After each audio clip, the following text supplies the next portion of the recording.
Eh? So I tell them, let's thank you.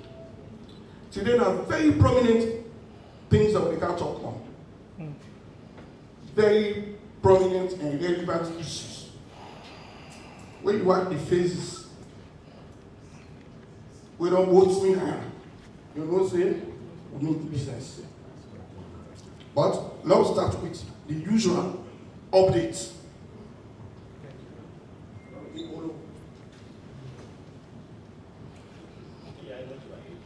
Okay, thank you very much. You like me business. As also somebody put you perfect. Say the way I see that my editor. Where I go with you? He said, I'm not my fight. So he still continue to give me courage. For today, the update. I will start with the minister. Yes? Thank you very much. So, man, in the way to you don't die, now you tell me talk good about you. But the minister he left alive because of the good work he do, because of this thing what he do for help, for broadening the coverage, the civic engagement. People recognize her. They're going what we call the Bible Service Delivery Award. Everybody they watch you pin based on what they do, the service where they deliver, they recognize you. Even though the minister not be present. But they talk fine. So they get this award because of a young contribution what they do for deliver on the mandate of the bar where they get that. Every ministry where they create their purpose. You were appointed that ministry, and they make people know the worth of that ministry. And I believe say the minister and the team will don't do very well. So recognition of the minister and a recognition for the ministry. So I appreciate you and them when they give this Bible Service Award, Service Delivery Award for recognize the minister. Also, the health minister, Dr. Austin Denby, with the country representative of the World Health Organization and the Food Agricultural Organization, we go meet the president for briefer because Salon win $20 million from the pandemic fund. Because of all the things that we do in the health sector. That's more money where they put for the country to benefit for able effects, pandemic, preparedness. People will get small thing. That 20 million where they allocate to we are doing. The minister concerned and lead the team for them to go brief the president on that kind of goodness in between. Again, there's the Ministry of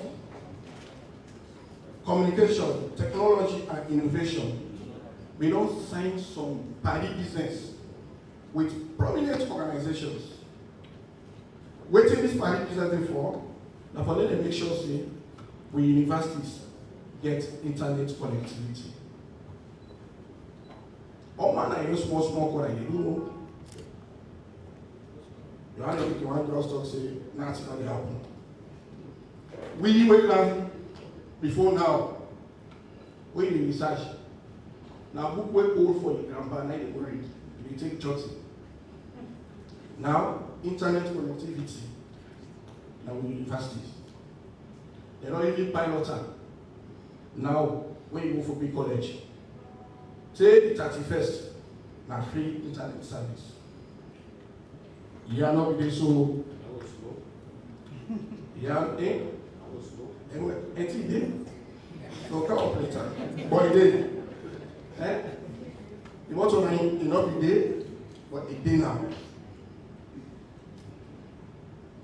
Again, DSTI the Directorate for Science, Technology and Innovation.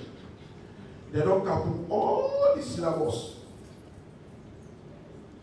from the early childhood education to SS3. That syllabus now, they say again on internet now. Now the learning passport platform. So if you go on that platform, all the syllabus, you able to get access to it. I know the post clap. I know we try. Then say again, the president will also receive a high-level delegation from the ECOWAS Human Capital Development Program, led by Mr. Robin Johnson. Then come and go meet the Minister of Planning and Economic Development for look at waiting our achievement when it comes to the human capital development. When President Leone became, he said, it puts more emphasis not on the resources of Sierra Leone, the diamond, what we don't refer to. It's not the human capital that they develop. So those initiatives will be put together, will be implemented. It attracts other people there now, they can watch what will we do and how we go on. A very small country of less than 8 million, they do something, others they learn from, they can't see. Based on what they see, sometimes they will attract funding for them to do more. But then now, the first thing, I will let the minister take them through what we've done so far in education, in the health sector, based on what they're doing of the president. The president has some of in waka like what people say, hey, fly. You want about money, not anything. Everybody knows that the way the situation will go, there is already what will go throughout Europe, America. If I don't jump in where they hide, we talk about baffled. It's only give money. So some of them are already shared. You president, you sit down, 97 Peking. Whereas our president come here, a president, the balance nobody understands it. So if you know that in a boss is saying, there's a president, a pass, like minister, they need to get a place for pass. So if I need daily, what they should get, I mean, the president can do, then what carry. I say, it go learn from within the happen in terms of agriculture, like Ibadan. Because when you say feed salon, you have to look at what people they don't do, how they do them, and get the best practices and implement them.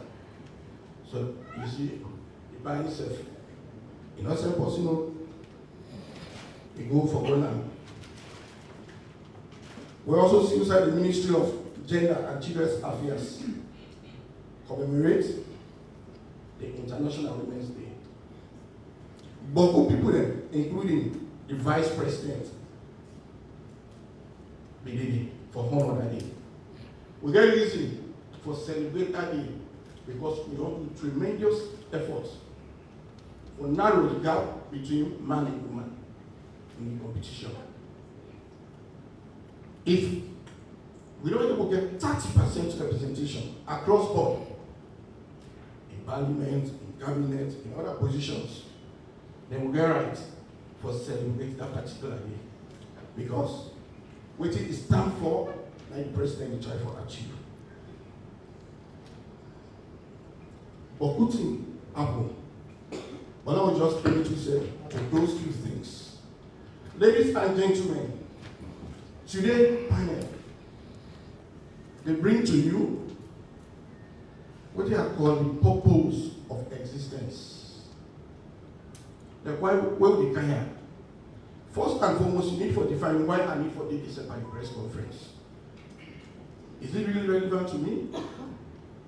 If you're not getting nothing for Campbell at the press conference, then it better let you use the time, by other things, because they say time and money.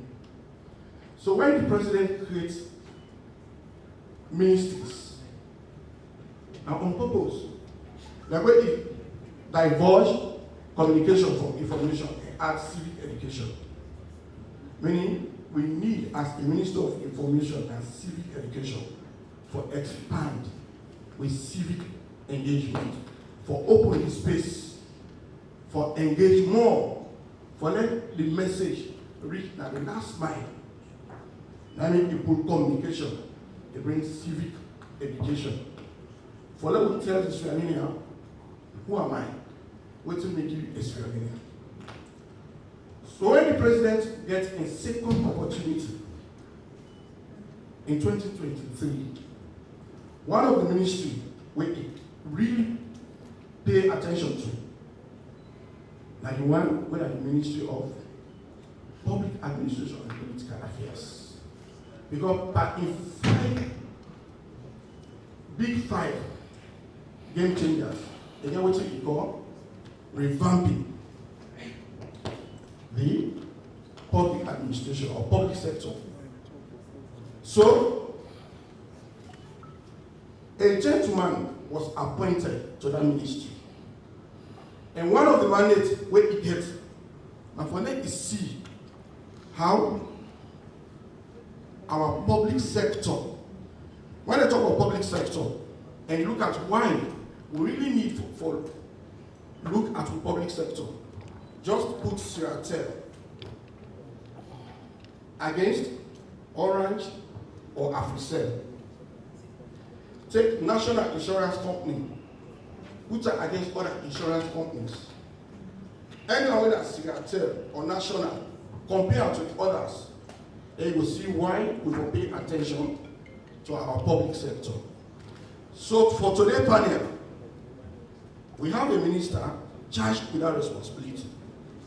So we're going to talk to the Honorable Minister of Public Affairs, of Public Administration and Political Affairs, Honorable Amara Kalon, for let me tell you, from when they appointed her as minister to date, how far in accomplishing the purpose of that ministry. Second, we get the Director General for the Human Resources Management Office of this country, with our Director General, Azu Toka. In presence now, for the first time, after many years, the country don't review the Civil Service Code of Conduct. We always learn that we just say the Civil Service Code of Conduct. In fact, I am guided by the Civil Service Code of Conduct. Most of you never say. Now they say they don't review. What is in there? What do we expect from the new Civil Service Code of Conduct? We'll get a presentation from the Director General. Then, the Deputy Director General also, as a woman, Deputy Director as a woman now, Madam Dima, that name me out will tell me, in as a woman, waiting in and incompetent for expect in this new Civil Service Code of Conduct. Distinguished ladies and gentlemen, to kickstart proper, one always think I'll work in time. You know, responsible, study, we don't want to let them time. The thing and so then the flow for our ball.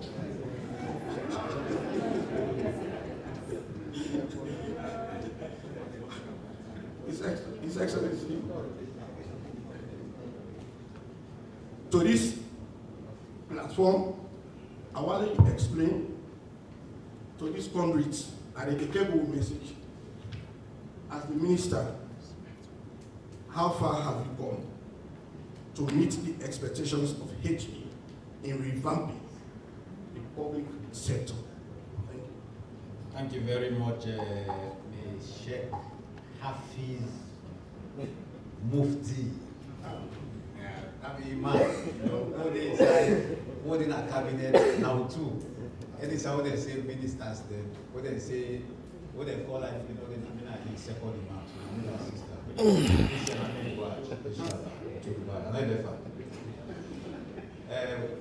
Ramadan Kareem, happy day to the brother and sisters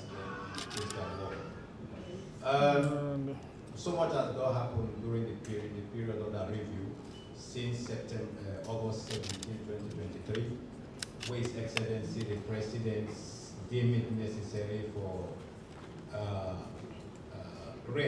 establish the Ministry of Public Administration and Political Affairs by extending the mandate of the Ministry of Political and Public Affairs.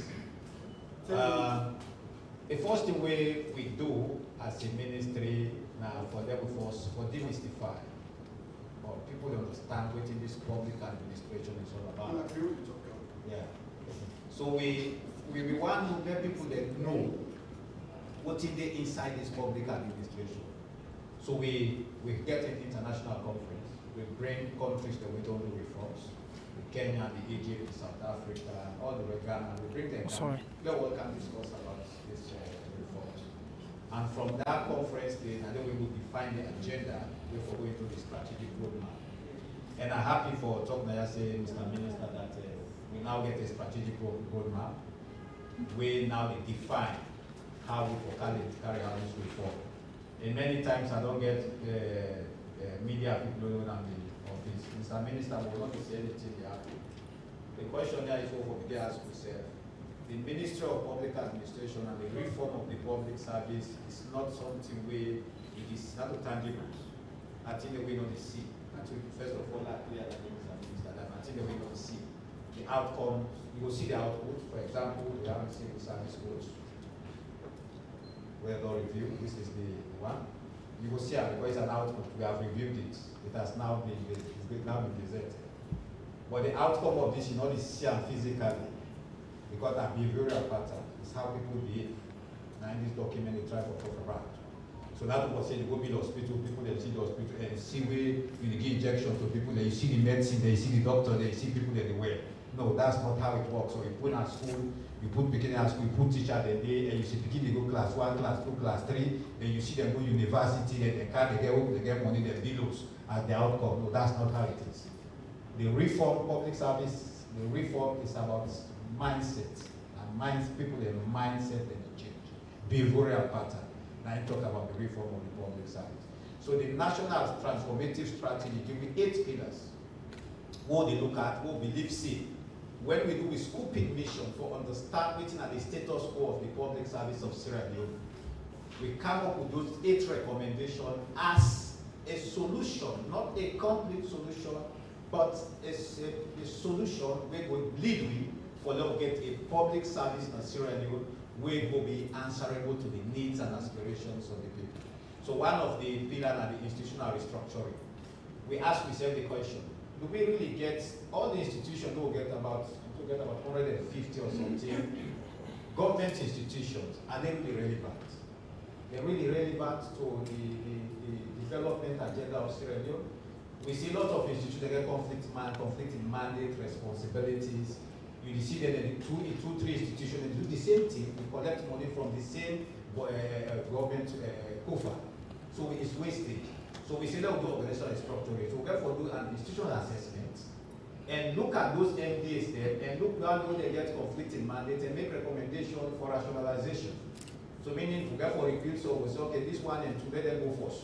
Let left this one, let him do this one, we'll put them 3 and they do. Or can we merge this other and then put them together, let them be one? So that we able to create value for money. But also that therefore do with the policy environment. Most of the acts and the policy they develop and they do that problem.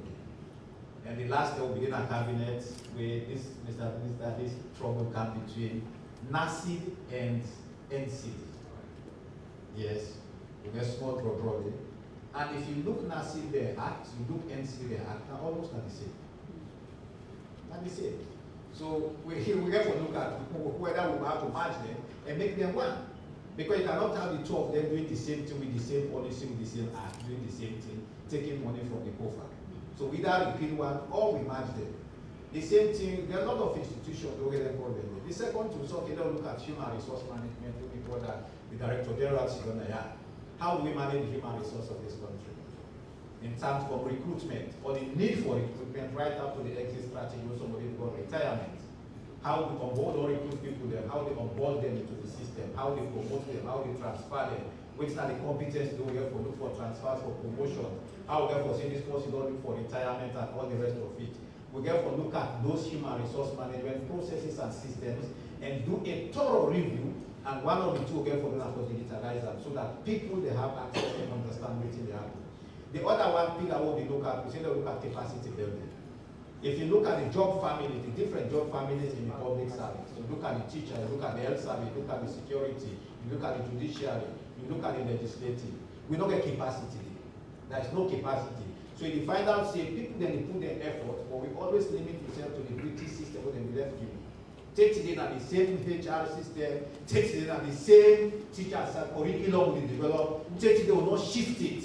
For say, look at the global market and look at how we prepare with citizens them at the university level for them to challenge and compete at the international global market. We still believe in them courses, then they will believe in a traditional courses the way the British they left give it. So we say, okay, let's look at those job families and make sure we build capacity along with them based on the needs and aspirations. So we get for the director now, we have to talk about how do we do with scaling. If we get too much people who do on HR, how can we shift them, that will bring them to accountant? We get too many accountants in the civil service. That will take so many go train them, many go into different professions then. Rather keep thousands of people in there as accountants who they not get job for you. But therefore also upskilling. The one they way then at first level, that will make them go to second level. So I don't get BSc in accounting. But the professional courses in accounting, they will do a matter. So we get for them training. That's why we transform the civil service training college to the public service academy. So we create so that we create a bigger environment where we will bring everybody on board and build capacity along the way. We are also looking at e-governance. The world of global technology will drive technology service delivery now. The way I need for Sidon, I need for commodities na peninsula for going to immigration, for get my passport, we already don't get with civil register, don't get with NIN number. No. I need to get an app where I apply for my passport, I pay online, then they can deliver my passport to my house. That's why we have the post office. How do we transform the post office into a new system? Let's another again, let's another go to the post office. So post office is almost closed. But there's a new way we will create the what DHL will do. Recalibrate the post office and put it in a way where if they provide me passports, they produce me passports, then we will send them through the post office and then deliver them for me to my house. If I didn't have a Kabbalah, I can go to the post office, they get digital system, I can use the portal if I'm doing it before. They help me to apply for my passport. And when my passport card, they go back, then they send them for me and use a very small thing. So this is what they talk about e-government, but also how do we manage the public service itself. For recruitment, we still there forget these people who apply for 10 papers. They have that PSC for beta, not say Bokuma don't feel like they have a poor. We still for continue for field PSC for 8? No, let's go online. Let's go online and develop the recruitment system. Where if somebody in the good day, you don't say don't for talk to nobody. Now what you know and not without you go there. And if you don't get the job, you don't say now because you don't get the competency and you don't meet the criteria. And I'm proud for telling and say we already don't get the prototype of the digital system. We call that the government of Sierra Leone HR. And as I talk to you so now, the ministry get the first phase for do the recruitment and do the terms of reference and contract with the company wait for establish this HR hub. Then we transfer the responsibility to the HRM now. For them we do the entire HR system, including the payroll, if it's everything you can say one quarter. So if even your attendance now is going to be thumbprint. So you know you go sign a paper again. For say we 10 go to now, we'll say 829, 829, 829, 829, 829. Because now I put 830 for saying at the time now. But now na thumbprint. As you put it thumbprint and not register, if you get out of the office, till it says you're out of the office. I don't allow you for any kind of sign. You understand? So this is going on. But also the media. How do we take everybody along with citizens? With all this what we want to do, we get for carry the people them along with you. We get for communicate to them, we get for talk to the people. Because the people get for understand what thing we do, how we do, and how they for benefit for them. So one of the pillars in media relation, take the people along, engage the media, make sure to develop a knowledge bank. We are in all what we get for doing this reform, get for this one, 10, 15, 20, 30 years, students that will come and go into that portal there and able to access the information there or the data there, document they will be used for reform the public service of this country. So that they get for there also. We also look at gender and social inclusion. Very, very important. We just talk and I make we bring with sister there. For they can talk, waiting at the good things that we did inside this document for the woman. It was deliberate that we review this. Because the Gender Act now is a full section there about the implementation. So we don't need to talk about that. But now, even the recruitment process, with now the discussion we for beginning, we need a safe space for women, or do we need to give a point to women there in when we do the assessment? So we have to look at all the things then. So these are the pillars that we look. As a ministry, we also don't do institutional assessment of the HRMO, the PSC, the PSRU, and the ministry itself for know if they get the capacity for do these reforms. I will not make recommendation. And by God in power, UNDP is going to support us with other institutions for strengthening the institution they have, let them get the capacity for deliver on the reforms they will do. We also we don't review the IPAS.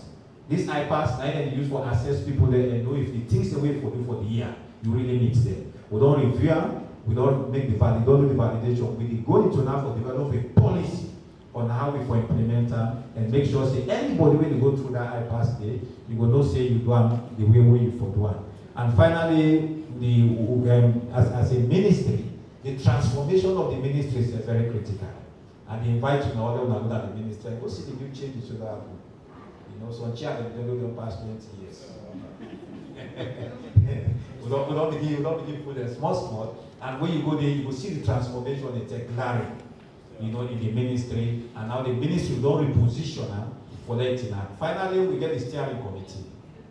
The steering committee of the public sector reform, and then be responsible for monitor the reforms. But over 13 years, it don't go dormant. We don't resuscitate them, we don't activate them. Now, all management and functional review, we're going to end this there. The code of that particular committee there for them to provide them advice, and also make sure that any tool going to that document is in compliance with the civil service code and all other documents. So that we don't do right now. That we'll continue for talk on what to do next for you. Thank you. Thank you very much.